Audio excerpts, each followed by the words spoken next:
భూముల కోసం గత పాలకులు బెదిరించారని హైగ్రీవా ఫార్మ్స్ ఎండీ జగదీశ్వరుడు తెలిపారు. వైసీపీ మాజీ ఎంపీ ఎంవీవీ ఆడిటర్ జీవీ తన భూములు లాక్కున్నారంటున్న జగదీశ్వరుడితో ఈటీవీ ముఖాముఖి. వైజాగ్ హయగ్రీవా భూములు అనగానే గత జగన్ ప్రభుత్వం చేసిన అరాచకం కళ్ల ముందు కళ్లాడుతుంది. అయితే కూటమి ప్రభుత్వం అధికారంలో రాగానే ఆ భూ కేటాయింపులు రద్దు చేస్తూ ఇటీవలే ప్రభుత్వ భూములుగా ప్రకటించింది. అయితే హయగ్రీవా భూముల కేటాయింపు దానికి సంబంధించి హయగ్రీవా ఫార్మ్స్ డెవలపర్స్ ఎండి జగదీశ్వర్ గారు మనతో ఉన్నారు. వారిని అడిగి అసలు ఈ భూములకు సంబంధించిన సమాచారాన్ని తెలుసుకుందాం. సార్ జగదీశ్వర్ గారు, 2008లో మీకు ప్రభుత్వం భూములు కేటాయించింది. మీరు ఎందుకోసం ఈ భూములను కోరారు? అసలు ఏం జరిగింది? మేమేంటంటే ఓల్డ్ ఏజ్ వాళ్ళకి ఎకనామిక్ పూర్తిగా ఫైనాన్షియల్లీ బ్యాడ్ అయిపోయిన ఓల్డ్ ఏజ్ వాళ్ళకి వీళ్ళకేమో ఫ్రీగా రన్ చేయడానికి. సో దీనికి ఆర్థిక వనరులు కూడా మేము ఎలా వస్తాయో డిపిఆర్లో చూపించాం. ఇవన్నీ చేసిన తర్వాత గవర్నమెంట్ మాకు అలాట్ చేసింది. ఇక్కడ 2 కంపెనీలు ఉన్నాయి.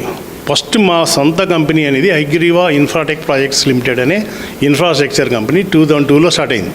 దానికి అనుబంధంగా 2006-7లో ఈ హైగ్రీవా ఫార్మ్స్ అండ్ డెవలపర్స్ని పెట్టాం. ఆ టైంలో ఈ ల్యాండ్ కోసం వచ్చాం. కానీ ఈ హైగ్రీవా ఇన్ఫ్రాటెక్కి దానికి సంబంధం లేదు. దీంట్లో చాలా వర్క్స్ చేస్తున్నాం, అన్నీ చేస్తున్నాం. దీనివల్ల ఆ కంపెనీ కూడా ఇప్పుడు దెబ్బతింది. దీనికి వచ్చిన రూమర్స్ దీనివల్ల ఏంటంటే బ్యాంకులో కూడా మాకు లోన్స్ ఇవ్వడం మానేశారు.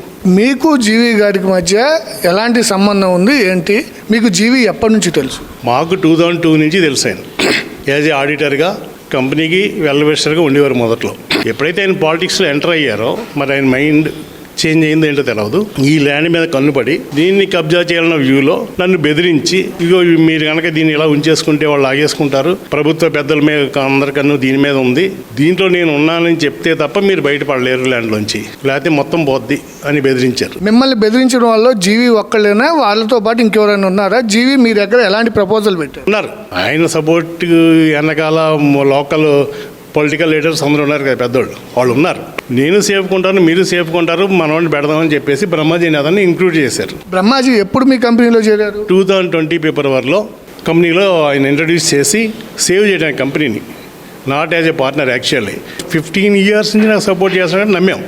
2020లో ఫిబ్రవరిలో ఆయన పెడితే 2021 ఎండ్ కల్లా ఈ ల్యాండ్ నాదే అంటే మొదలెట్టారు ఆయన. నేను షాక్ అయ్యాను. ఇదేంటి అని నేను ఫైట్ చేయడానికి వెళ్దాం అనుకుంటే మీకు తెలుసు కదా అప్పటి పరిస్థితులు.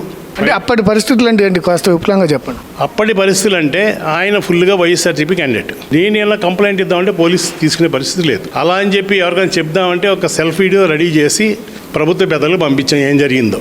ఆ సెల్ఫ్ వీడియో మరి ప్రభుత్వ పెద్దలకు వెళ్ళాక ఎవరు చేశారో మీడియాలో లీక్ అయిపోయింది.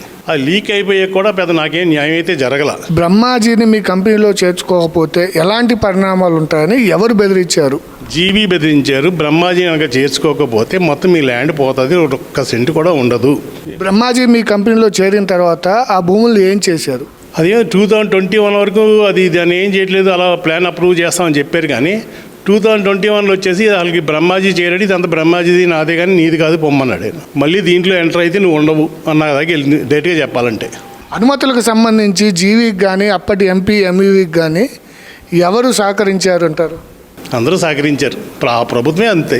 అంటే ఈ భూములపైన ఈడీ విచారణ కూడా జరిగింది. ఈడీ విచారణలో అసలు ఏం తేలింది? మిమ్మల్ని ఈడీ ఏం ప్రశ్నించింది? ఈడీ వాళ్ళు ఏం నిర్ధారించారు? ఇప్పుడు మేము ఇచ్చిన పోలీస్ కంప్లైంట్ మీదే ఈడీ వచ్చింది. వాళ్ళు ఏంటంటే దీంట్లో వాళ్ళు ఏం జరిగిందని కూలంకషంగా అన్నీ చెక్ చేశాక 12 సైట్లు వాళ్ళు ఏదైతే రిజిస్టర్ చేశారో అవన్నీ కూడా బినామీ అని మనీ లాండరింగ్ జరిగిందని ప్రూఫ్స్తో సహా వాళ్ళు రిలీజ్ చేశారు. బినామీలకు డబ్బు ఎక్కడి నుంచి వచ్చిందని ఈడీ నిర్ధారించిందంటారు? అది క్లియర్గా వాళ్ళు దాంట్లో మెన్షన్ చేశారు. GV Brahmaji R MVB GV project నుంచి వచ్చినాయి అని క్లియర్గా మెన్షన్ చేశారు. చెక్ నెంబర్లతోటి, బ్యాంక్ నెంబర్లతోటి. సార్, ఈ ప్రభుత్వాన్ని మీరు ఏం అడుగుతున్నారు? ఆ ప్రాజెక్ట్ను మళ్ళీ పునరుద్ధరించడానికి మీరు ఏమైనా కోరుతున్నారు? ఈ ప్రభుత్వాన్ని ఏంటంటే ఫస్ట్ అసలు ఏం జరిగింది, ఎందుకు ఇలా జరిగింది అనేది కూడా విచారించమని అడుగుతున్నాం. ఇది హయగ్రీవా భూములకు సంబంధించి అప్పటి ప్రభుత్వ పెద్దలు తనను బెదిరించి రాయించుకున్నారని, నేను సదుద్దేశంతో చేపట్టిన ప్రాజెక్టును దానికి తక్కకుండా చేశారంటూ హయగ్రీవా ప్రాజెక్ట్స్ అండ్ ఫార్మ్స్ ఎండి చిలుకూరి జగదీశ్వర్ గారు చెప్తున్నారు.